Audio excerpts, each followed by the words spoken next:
dia itu pernah ke Alas Purwo di Jawa Timur, alas yang sangat terkenal angker lah. Dia pernah datang ke Alas Purwo dan di saat dia masuk, dia mendengar sebuah suara atau kata-kata bahwa dia berpesan ke saya, Mas, kalau panjenengan tolong sampaikan ke saudara atau teman panjenengan, saya pernah dapat kayak suara atau wangsit lah di Alas Purwo. Suara itu cuman mendengarkan suara le elingole gitu, dia menuturkan seperti itu ya, bahwa dia mendengar kata-kata le elingole. Kalau bahasa Indonesianya nak, inget, nak, eling atau inget gitu. Terus dia menjabarkan kalau sosok beliau itu menjawabkan kalau yang namanya manusia hidup itu kuncinya eling.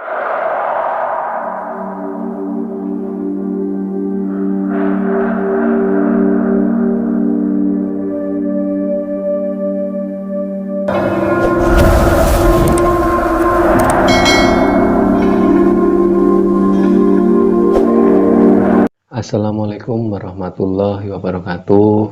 Rahayu, rahayu, rahayu. Halo sahabat, bertemu kembali bersama saya di Om Eri, obrolan misteri, yaitu sebuah channel yang bercerita tentang misteri. Terima kasih buat sahabat yang udah subscribe, dan bagi yang belum, silahkan subscribe dan tekan tombol loncengnya. Jangan lupa follow IG saya di om_eri88. Kali ini saya akan bercerita tentang pengalaman saya yang bertemu seorang atau sosok gitu ya, karena saya tidak tahu bahwa itu orang atau bukan gitu ya, tapi sosok gitulah di makam keramat Kanjeng Pangeran Purboyo atau sering disebut Wat Galeh di Berbah, Yogyakarta. Cerita ini berawal pada saat saya di Jogja gitu ya, saya di Jogja, terus saya kebetulan saat itu suka ziarah gitu, karena ada salah seorang kiai lah, jika ceritanya ada salah seorang kiai yang memberikan petuah ke saya, kalau panjenengan kepengen hidupnya tenang atau uripe tenang gitu, kalau Jawa gitu ya, hidupnya tenang gitu, mbok panjenengan itu mendekat sama Allah. Kalau saya lihat, saya perhatikan dari panjenengan mas, panjenengan itu cocoknya kalau ziarah mas gitu, mengingat mati itu bagus, kata kiai tersebut. Singkat cerita, saya menjalankan petuah kiai tersebut, dan karena waktu itu saya tinggalnya di Babarsari, di daerah Babarsari, yang terdekat itu Wat Galeh tersebut, Kanjeng Pangeran Purboyo di Berbah. Tapi kalau yang lain hampir semua makam gitu, makam-makam raja atau makam-makam orang-orang penyebar Islam itu di daerah sana sudah pernah, tapi karena yang paling deket itu Wat Galeh, makanya saya sering ke Wat Galeh gitu. Dan sebagai gambaran buat sahabat semua, kalau makam keramat atau kita ziarah di daerah Jogja itu nggak yang seperti sahabat bayangkan.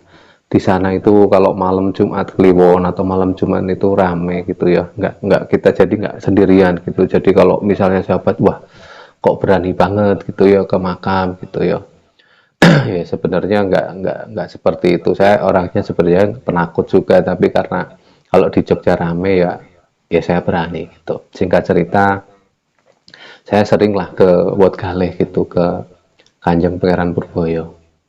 Hampir kadang seminggu sekali setiap malam Jumat, kadang kalau ada waktu seminggu 2 kali, tapi yang seringnya setiap malam Jumat saya rutin ke sana, karena waktu itu saya punya aktivitas jualan gitu ya. Kalau malam gitu habis jualan gitu, jam 12 atau jam 1 saya menyempatkan diri untuk ke Wat Galeh gitu, kadang sama temen, kadang sendiri, tapi sering sendiri juga gitu.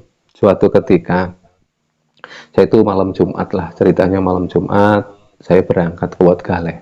Waktu itu sekitar jam setengah satu malam.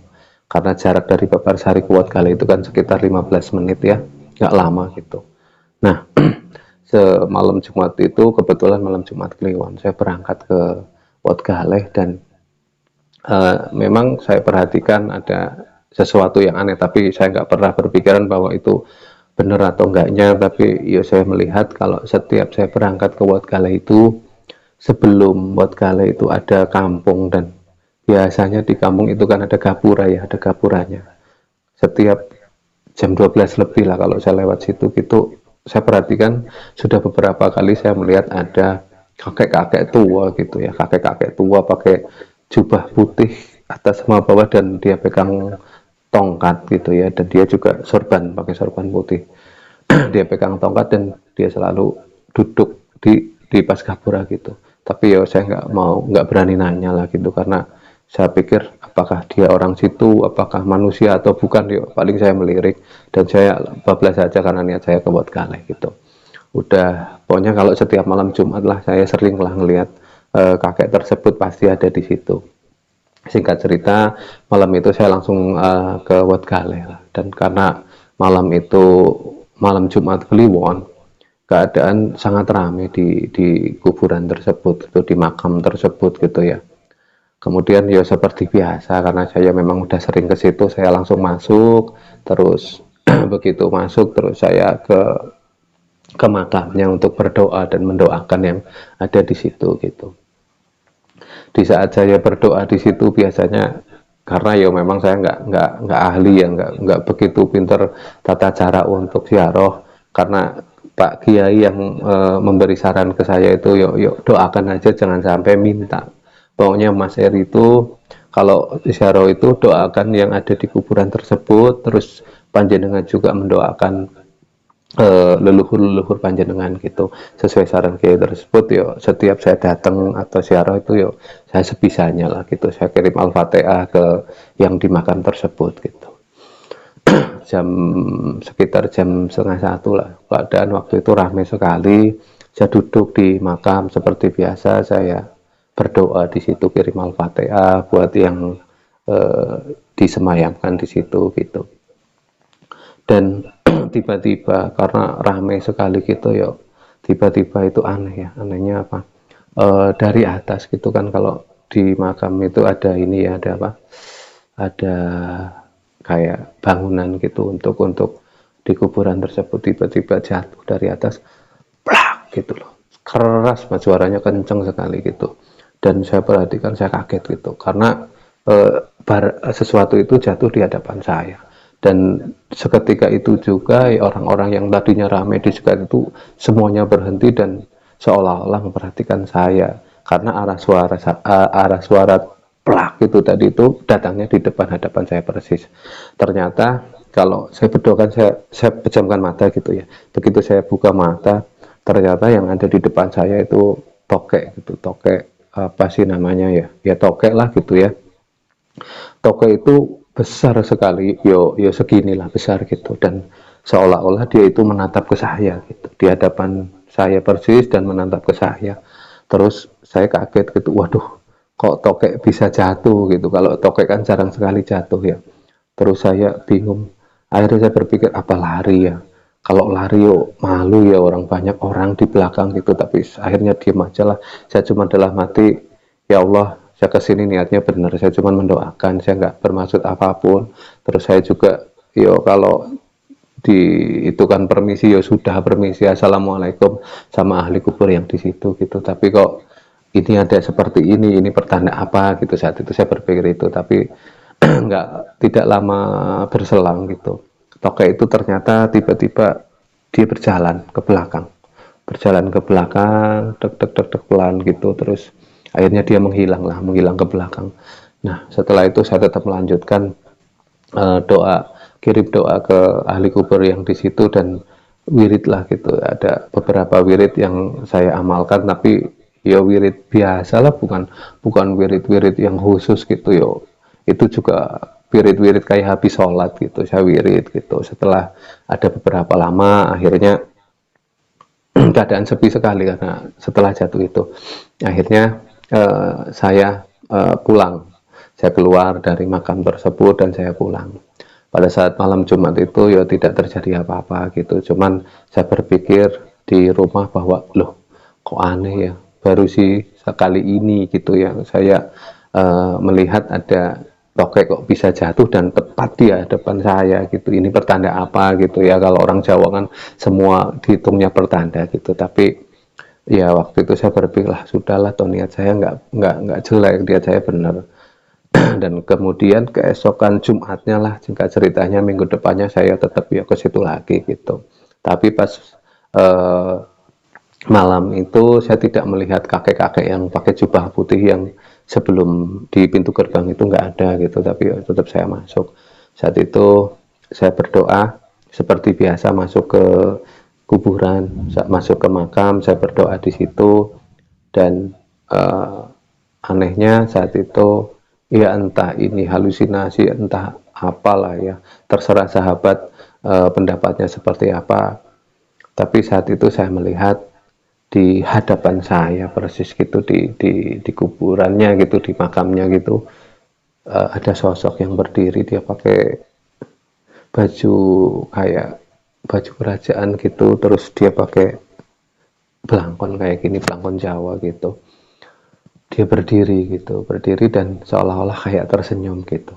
Iya, orangnya masih muda lah, sosok itu muda dan kayak pangeran-pangeran kerajaan gitulah kalau saya perhatikan. Saya saat itu berpikir bahwa, loh, kok ada sosok seperti ini? Apakah ini yang dimakamkan di sini gitu? Saya sempat berpikir seperti itu, tapi saya berpikir udahlah, saya kan nggak apa gitu. Akhirnya ya saya melanjutkan doa saya dan wiridan saya lah di situ gitu. Tapi sosok itu masih tetap ada. Tapi saya tidak mengindahkan itu, dan akhirnya sudah selesai, saya keluar. Karena ada kejadian tadi, saya tidak langsung pulang. Kalau dari makam sampai pintu gerbang yang di depan itu kan jalan ya, jalan, samping kanan kirinya itu kan kuburan gitu ya. Dan di tengah-tengah tengah-tengah gang itu kan masuk ke kuburan ada gang. Di tengah-tengah ada pohon kecil lah gitu. Dan saya duduk di situ sambil ngerokok, sambil istirahat lah setelah berdoa gitu. Saya sambil ngerokok di situ sambil memikirkan apa tadi gitu ya, kok ada sosok kayak pangeran gitu yang pakai belangkon Jawa, pakai adat Jawa gitu. Tapi setelah beberapa batang saya pulang lah, ini pulang. Kejadian berlanjut, ada beberapa minggu saya tetap duduk di bawah pohon itu. Jadi setiap kalau saya misalnya habis berdoa di makam, saya duduk di situ. Entah kenapa dalam beberapa minggu itu saya punya ketertarikan untuk duduk di bawah pohon itu. Saya juga aneh gitu. Minggu berikutnya saya berangkat dan setelah selesai duduk itu, saya berpikir, kenapa ya kok ada sesuatu yang menarik saya untuk duduk di bawah pohon tersebut. Biasanya saya nggak pernah, tapi udah ada tiga minggu ini kok saya selalu ingin duduk di pohon itu gitu ya. Terus saya berpikir, wah, ya mungkin karena udah capek gitu berdoa apalah, mungkin itu yang menyebabkan saya duduk di situ. Akhirnya pun saya pulang gitu. Dan singkat cerita, malam Jumat berikutnya, malam Jumat Kliwon, pokoknya malam Jumat Kliwon kembali lah gitu intinya. Malam Jumat Kliwon kembali, di saat saya berangkat saya berpikir, ya Allah, ada apa ini, kok udah beberapa minggu saya selalu duduk di pohon itu, sebenarnya ada apa ya Allah, ada petunjuk apa gitu. Saya sempat dalam hati bilang seperti itu gitu. Saya nggak meminta atau memohon sama Allah, tapi tiba-tiba ada kayak hati saya berbicara seperti itu gitu. Tapi ya seperti biasa saya berangkat gitu. Dan malam Jumat itu memang seperti biasa saya berangkat, dan di gerbang sebelum Wat Gale itu saya melihat ada kakek-kakek yang pakai jubah putih itu lagi. Saya melirik gitu, kok ada kemarin, minggu-minggu kemarin enggak. Saya berpikir, oh berarti kalau pas malam Jumat Kliwon aja ada kakek-kakek tersebut. Dan ya saya tidak menyapa beliau karena saya juga nggak tahu apakah, karena saya waktu itu kan naik motor dan dia berada di sebelah kiri saya, di gerbang lah, kayak gerbang desa gitu, gerbang desa masuk ke gang gitu. Terus akhirnya saya melanjutkan ke Wat Gale lah. Seperti biasa saya masuk terus berdoa di makam Kanjeng Pangeran Purbaya tersebut. Malam itu tidak ada apa-apa gitu, tidak, maksudnya tidak ada keanehan apa-apa, tapi waktu itu saya agak malam, jam 12 lah waktu itu. Seperti biasa setelah selesai berdoa saya berjalan keluar untuk pulang, tapi saya menyempatkan diri untuk duduk di pohon tersebut. Seperti beberapa minggu sebelumnya, ya memang saya ada ketertarikan duduk di bawah pohon tersebut, padahal pohon itu kecil lah, tapi ya di sebelah-sebelahnya kuburan-kuburan gitu, makam-makam gitu. Jika cerita, saya duduk di bawah pohon, saya nyalain rokok, tiba-tiba ada sesosok datang lah, orang lah, kayak orang, ya orang gitu apa nggak tahu lah, pokoknya ada yang datang. Dan anehnya orang tersebut itu tiba-tiba di hadapan saya ngomong, "Mas, saya boleh duduk di belakang Mas?" gitu. Sosok tersebut atau orang tersebut ngomong seperti itu. Saya bilang, "Monggo Mas, monggo di belakang," gitu. Padahal di belakang saya itu kuburan, dan satu kuburan terus tembok gitu, tembok tinggi gitu, dan dia nyempet gitulah, apa nyempet, bahasa Jawa itu kan nyempet, maksudnya masuk ke belakang saya gitu. Dan saya pikir bahwa orang itu, wah, orang ini siapa ya gitu, karena maaf sekali, sosok tersebut itu pada saat itu saya sempat berpikiran negatif, karena wah, paling orang gila, saya dalam hati seperti itu, karena pakaiannya lusuh gitu ya, pakai atasan hitam, bawah hitam, dia pakai sarung tapi di kayak gini, dan dia pakai pakai belangkon warna hitam juga kayak gini. Dia duduk di belakang, dia membuka pembicaraan, "Mas, ngerokok Mas?" gitu ke saya. "Oh iya, iya ada, saya ada," gitu. Saya bilang itu, menjawab seperti itu ke yang di belakang saya, tapi dia tetap ngajak ngobrol saya aja gitu. Saya berpikir, waduh, ini orang gila gitu ya. Udahlah, saya ngabisin rokok gitu, ngabisin rokok. Setelah itu mau pulang gitu. Anehnya setelah rokok saya habis, kok saya nggak ada keinginan untuk pergi gitu. Berat sekali rasanya untuk pergi, itu berat sekali, kayaknya kepengen tetap duduk di situ, kayak ada yang menahan untuk tidak pergi gitu. Dan akhirnya saya berpikir bahwa, ya Allah, ada apa ini, kok biasanya satu batang itu saya pergi, akhirnya saya nyalain rokok satu batang lagi kan. Kebetulan malam itu sisa rokok itu cuma tinggal 2 batang. Terus saya berpikir, wah, setelah satu batang saya pergi gitu. Anehnya setelah 2 batang habis, saya pengen pergi, tapi kayak ada yang menahan. Tiba-tiba saya menengok ke belakang gitulah, menengok ke belakang sambil membuka pembicaraan, "Mas, minta rokoknya," saya bilang seperti itu, karena saya waktu itu rokoknya habis gitu. Terus sosok tersebut ngomong, "Silakan Mas, dari tadi kan saya udah nawarin Mas untuk ngerokok, monggo monggo monggo." Akhirnya, singkat cerita, antara kami berdua terlibat sebuah pembicaraan gitu, yang akhirnya kita berbicara ngalor ngidul, yang akhirnya dia memperkenalkan, bukan namanya, dia belum memperkenalkan, tapi dia ngomong kalau dirinya itu seorang musafir. Saya itu musafir Mas, saya udah 12 tahun jalan, saya asli Jogja, tapi saya udah melanglang Jawa, hampir semua Jawa udah saya datangi gitu, bahkan tempat-tempat yang keramat semuanya udah gitu. Terus saya ngomong, "Loh, panjenengan itu jadi musafir kenapa?" gitu, saya nanya ke orang tersebut gitu. Terus dia menjawab, "Saya itu perintah guru Mas, saya perintah guru untuk berjalan," gitu. Terus saya bertanya lagi, "Sampai kapan Mas? Kalau berjalan itu kan Mas sudah 12 tahun. Ya saya nggak tahu akhirnya sampai kapan, tapi yang jelas saya hanya menjalankan perintah guru. Nanti kalau guru sudah ngomong selesai, ya saya selesai. Kalau guru belum ngomong selesai, walaupun sampai akhir hayat saya, saya tetap akan jalan terus sebagai musafir," gitu. Terus kita terus terlibat pembicaraan yang seru lah gitu. Dan di situ memang saya agak sedikit terkesima lah, sedikit kagum sama beliau gitu ya. Beliau itu yang penampilannya seperti orang nggak waras, maaf ya kalau ini kayak orang yang nggak normal gitu, kayak orang gila gitu, tapi wawasan agamanya sangat luar biasa.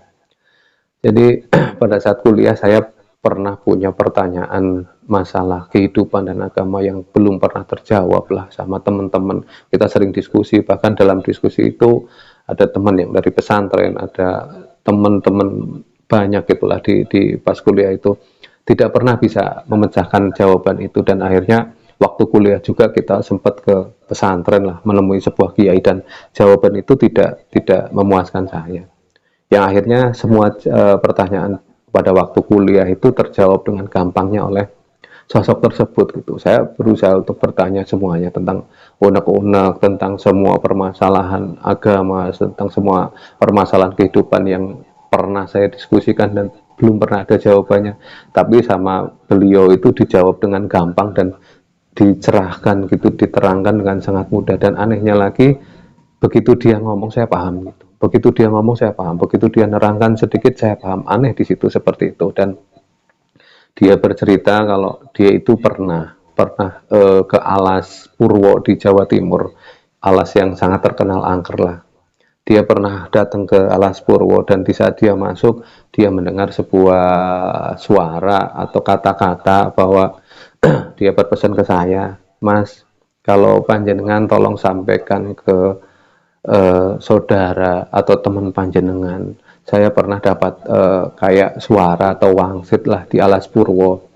Suara itu cuman mendengarkan suara le elingole gitu, dia menuturkan seperti itu ya, bahwa dia mendengar kata-kata le elingole. Kalau bahasa Indonesianya nak, inget, nak, eling atau inget gitu. Terus dia menjabarkan kalau sosok beliau itu menjawabkan kalau yang namanya manusia hidup itu kuncinya eling atau kuncinya inget gitu. Jadi apapun keadaannya inget sama yang di atas. Dia setelah berpesan seperti itu, dia terus berbicara bahwa sebenarnya saya heran Mas, saya kesini gitu. Beliau berbicara seperti itu ke saya, heran kenapa Mas gitu. Saya bilang seperti itu, sebenarnya tadi itu pimpinan pesantren yang di Bantul mengajak saya untuk ziarah ke Parangtritis di makamnya Syekh Maulana Maghribi, tapi aneh sekali saya tidak mau gitu. Saya kepengennya ke sini gitu, saya nggak tahu kenapa itu. Ya mungkin saya berjodoh sama panjenengan, berjodoh dengan panjenengan maksudnya bertemu saat ini seperti ini, kita ngobrol panjang lebar gitu ya. Berarti yo mungkin jodohnya gitu. Saya juga lagi heran dari tadi kok saya kepengennya ke sini, tapi yo setelah bertemu Mas, yo mungkin ini jawabannya gitu, bahwa saya memang harus ngobrol sama Mas gitu, dan harus memberikan ya seperti tadi lah, pembicaraan yang panjang lebar telah kita lewati gitu. Terus dia juga berpesan ke saya kalau suatu ketika Mas coba deh ke Turgo Mas, di sana panjenengan akan lebih damai gitu. Terus saya menjawab, Turgo di mana itu gitu, karena saya memang belum tahu kan. Turgo itu di makamnya Syekh Jumatil Kubro, kata beliau. Syekh Jumatil Kubro itu di Merapi lah gitu, coba aja panjenengan ke sana gitu.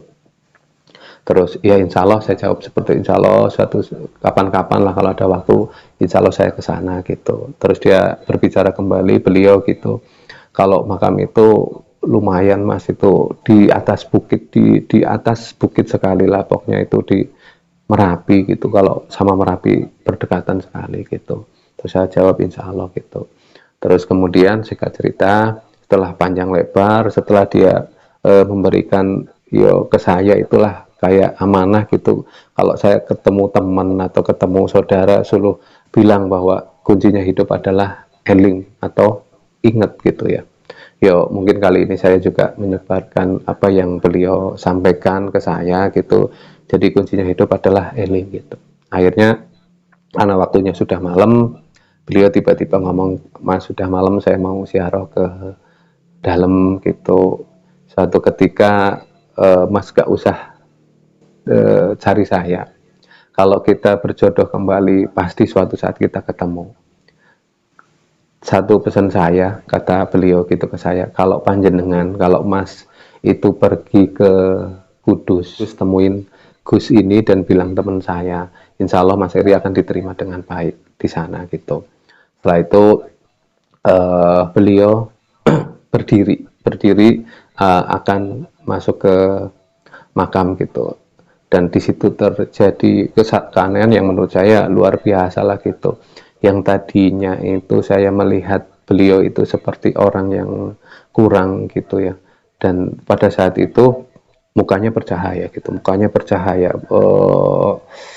yo bersih gitu ya, walaupun pakaiannya nggak hitam, nggak itu, tapi nggak kotor gitu, pakainya hitam, bawa hitam, ya kayak yang lusuh gitulah, kayak yang lusuh tapi nggak kotor gitu ya. Cuman saya melihat pancaran cahayanya dari wajah beliau itu memang sangat sangat memancar gitu, dan beliau kayak gini ke saya, kita kenalan mas, kita belum kenalan gitu. Saat itu saya salaman sama beliau, saya ngomong Eri itu, dan beliau mengatakan kalau nama beliau adalah Nur Cahyo. Saya nggak tahu, uh, pokoknya beliau seperti itu ngomongnya. Dan kejadian itu beliau masuk ke dalam dan saya keluar untuk pulang.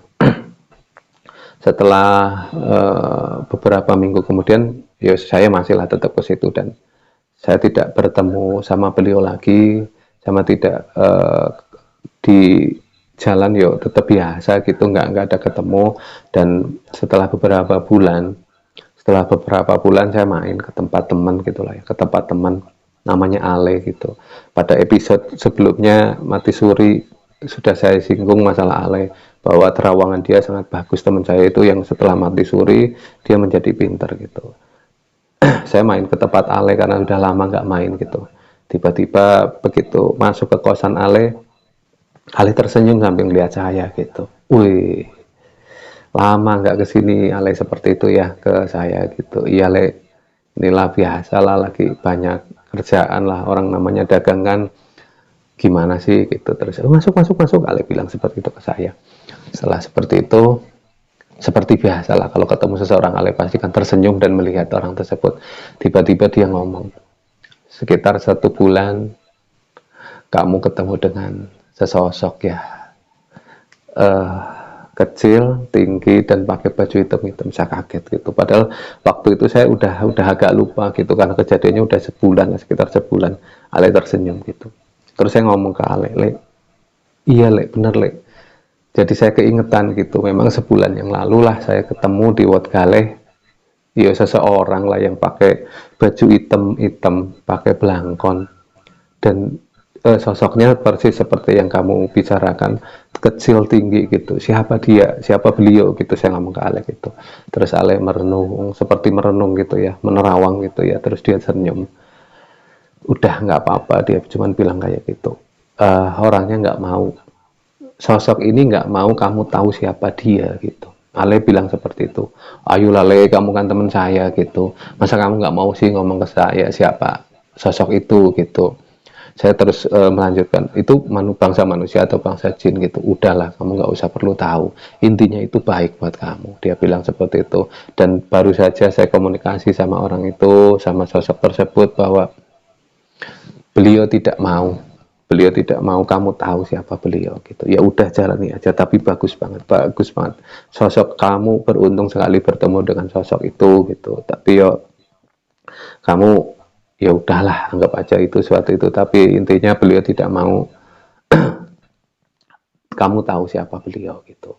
Singkat cerita, karena Ale tidak mau memberitahu siapa sosok beliau tersebut, yo sampai sekarang pun yo saya nggak tahu siapakah sosok beliau itu, saya nggak tahu gitu. Cuman yang saya masih ingat, ada yo beberapa yang beliau pesankan, bahwa yang namanya orang hidup itu kuncinya satu, yaitu eling, seperti yang beliau dapat di Alas Purwo. Terus kemudian beliau ngomong kalau saya harus ke Turgo, ke makam Syekh Jumatil Kubro, dan satu lagi kalau saya ke Kudus, katanya kalau ketemu, saya lupa Gus siapa lah gitu, saya menemui Gus siapa gitu, dan saya akan ngomong aja teman beliau gitu. Tapi yo ya saya nggak tahu gitu, karena saya lupa orang yang di Pati yang disebutkan oleh beliau itu siapa. Yo sampai saat ini saya nggak tahu lah, dan sampai saat ini juga saya seperti pesan beliau, bahwa saya tidak